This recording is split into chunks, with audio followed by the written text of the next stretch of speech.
I used to think the worst thing in life was being hated. That if people were shouting at you or putting you down, at least they saw you.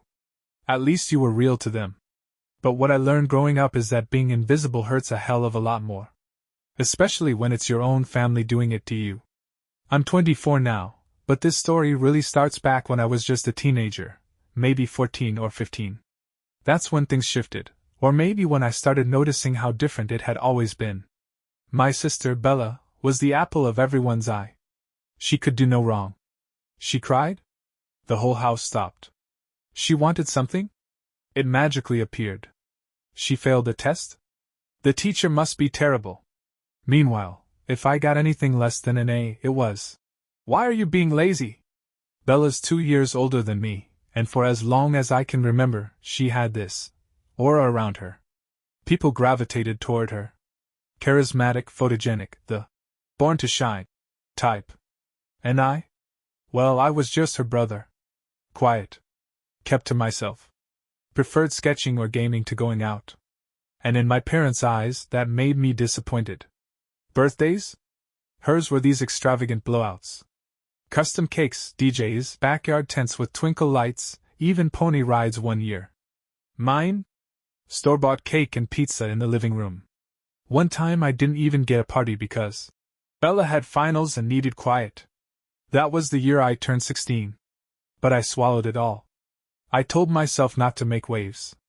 That it would pass. I'd move out, start my own life, and none of this would matter. I held on to that belief until Bella got engaged. Now let me say this, her fiancé, Adam, is actually a pretty nice guy. He's kind, funny, and weirdly enough, one of the only people who actually acknowledged me at family gatherings. I thought maybe, just maybe, this wedding would be different. That I'd get to be part of something, even in a small way. To my surprise, I was completely mistaken.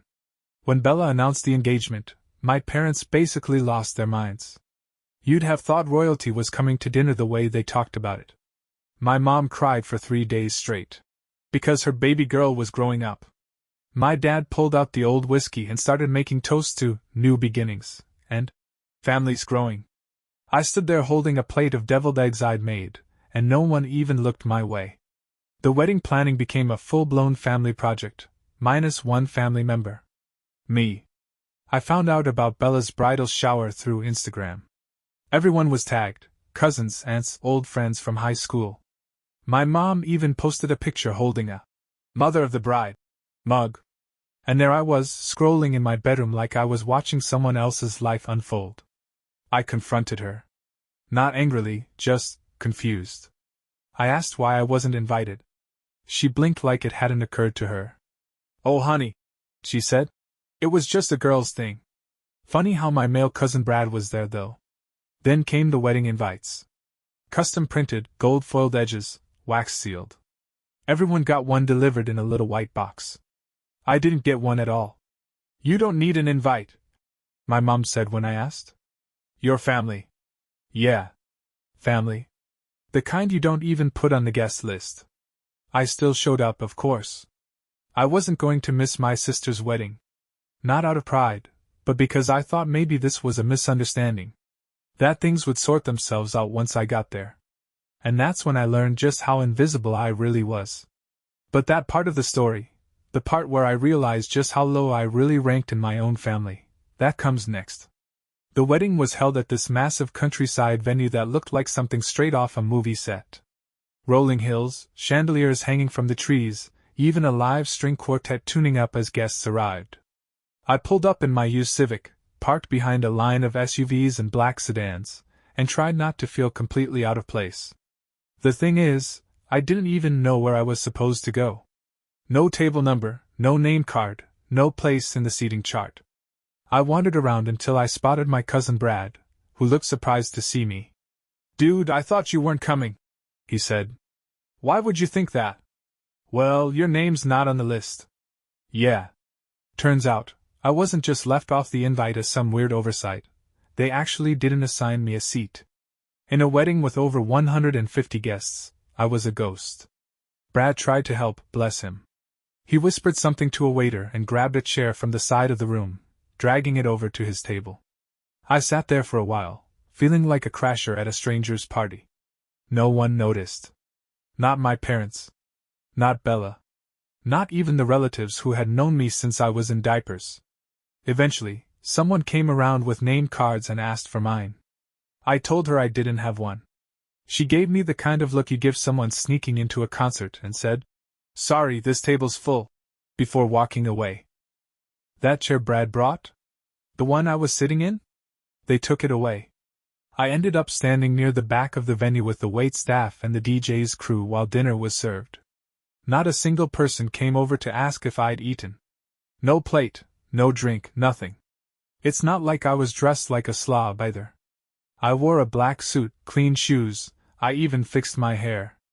But it didn't matter. I wasn't me that day, I was a placeholder. A background blur. A name that didn't make the cut. My dad gave a speech halfway through dinner.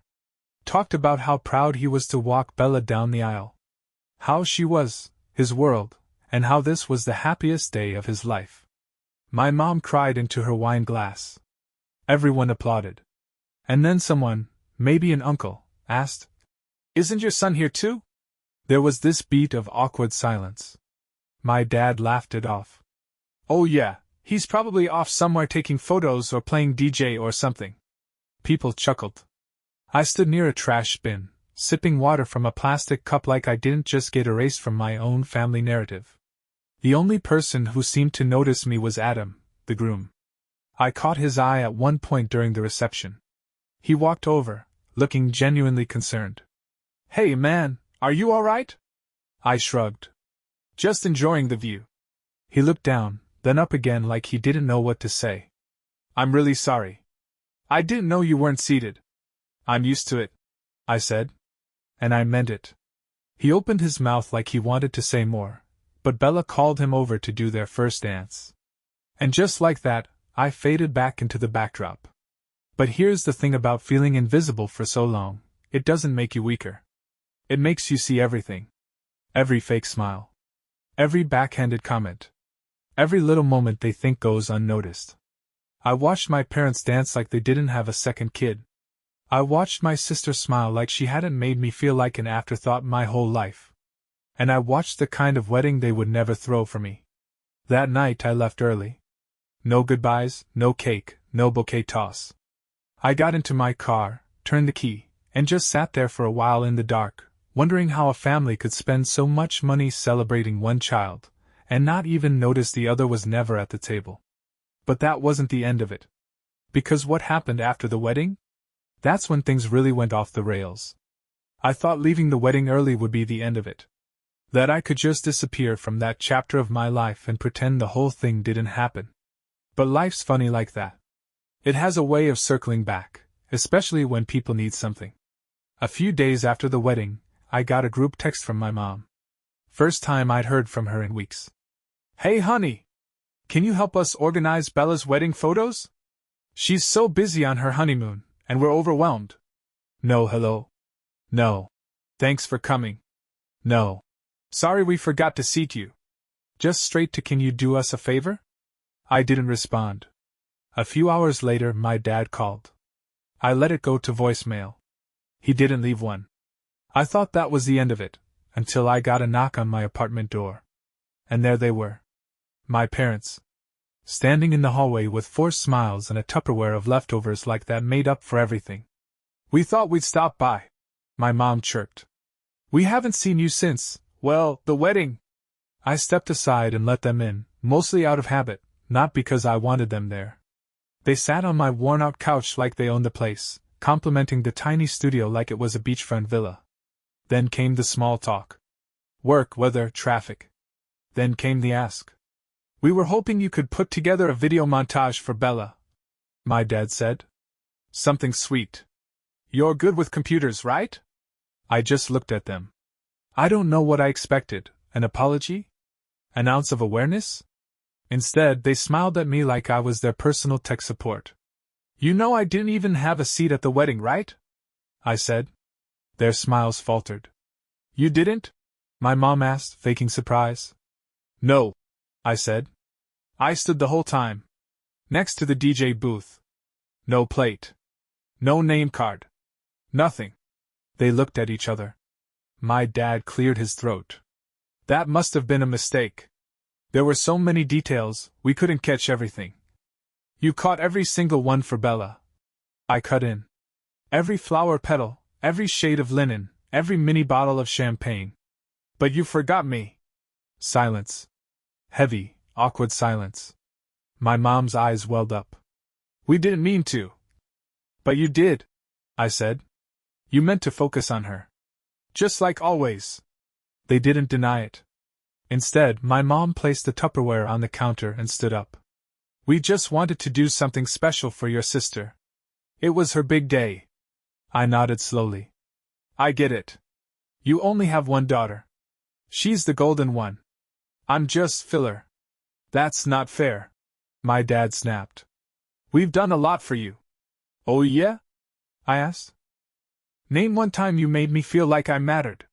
More silence. They left shortly after that, muttering something about how I was making it more dramatic than it needed to be. I shut the door behind them and felt hollow. I was just tired. And then, a week later, the real bomb dropped. Bella posted her wedding recap video on Instagram, a montage of clips and photos set to some syrupy love song. It had everyone in it. Her friends, her bridesmaids, our cousins, even our great-aunt who flew in from out of state. Everyone but me. Not a single frame. I wasn't even in the background of a shot. It was like I'd been edited out on purpose. I stared at the screen for a long time, wondering how it was possible to feel like you'd lost something you never really had. Family. But that wasn't the end. Because the next time I saw Bella, she looked me right in the eyes and said something I'll never forget. You kind of ruined the energy at my wedding, you know? That's what Bella said to me the next time we saw each other. We were both at my parents' house for Sunday dinner, a tradition I stopped going to after high school, but they guilt-tripped me into this one. Said it would be good for the family to all be together again now that she was back from her honeymoon. I should have known better. Bella said it casually, between bites of garlic bread, like she was giving me helpful feedback. My parents said nothing. They just sipped their wine and kept chewing like what she said wasn't the verbal equivalent of slapping me across the face. You're serious? I said, leaning back in my chair. She tilted her head. I'm not trying to be rude. But you kinda stood off to the side the whole time and didn't even try to smile. You looked miserable. I was miserable, I said. I didn't have a chair. I didn't have a plate. I wasn't even listed as a guest. Bella gave the shrug like I was being petty. I thought you didn't care about that stuff. You're not exactly a people person. That one hit harder than I expected. Because yeah, I'm quiet. I'm not the life of the party. But that doesn't mean I don't want to be seen. You edited me out of the video, I said. She blinked. You weren't really in any shots. That's because you never looked in my direction. She waved her hand like I was being ridiculous. It's not personal. You made it personal, I said. All of you did. And that's when my mom decided to chime in. Let's not turn this into drama. Bella's wedding was beautiful. Why taint the memory? Taint the memory. That's what I was now, a stain. I looked around that dinner table and realized how little space there ever was for me. My chair didn't squeak like Bella's did. My laugh didn't echo through the house. My accomplishments never earned a spot on the fridge. I stood up and grabbed my coat. Where are you going? My dad asked, like I was walking out on some heartfelt moment. Somewhere I don't feel like a ghost. Later that week, I got a message from Adam. He asked if I had time to talk. We met at a coffee shop, neutral ground. To my surprise, he looked genuinely remorseful. I didn't know how bad it was, he said. I mean, I saw it, but I thought that's just how your family operated. It is, I said. He ran a hand through his hair. Bella's intense. She's used to being the center of everything. She was raised that way. He nodded. I get it now. And I'm sorry. For what it's worth, I think you deserve better. I appreciated that, even if it was too late. He asked if I'd ever thought about talking to my parents again. Maybe writing them a letter. I told him no. Because some relationships don't need closure. They just need space. That space came sooner than I expected. A few weeks later, I got a call from my mom. She was sobbing. At first, I thought something terrible had happened. Then I realized something had, just not the kind she was ready to admit. Bella and Adam were fighting. A lot. Apparently, she didn't take well to not being the center of attention 24/7. Adam had started calling her out on her behavior, her controlling habits, the way she guilt-tripped everyone, her refusal to take responsibility for anything. My mom said Bella came back home for a few days. She's heartbroken. She sniffled. She feels like everything is falling apart. I said nothing. Because what was there to say? Then she hit me with it. Can you come over and talk to her? Maybe help her understand how to fix things. I laughed. I couldn't help it. You want me, the guy who didn't get a chair at her wedding, to teach her how to be a decent partner? She listens to you more than you think, my mom said. No. She sees me more than you think. And that's the problem. Then I hung up.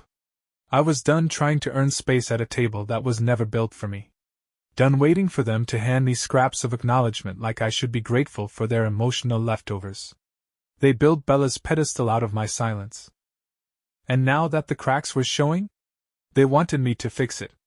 But I wasn't going to be the glue anymore. Because something had shifted in me. For the first time in a long time, I felt clear. I wasn't bitter. I was just done. And what came next? Well, it was the moment I stopped being invisible for good. It's funny how quiet things got after that phone call. No follow-up messages. No guilt trips. No dramatic speeches. Just silence. And that silence? It was the most peaceful sound I'd ever known.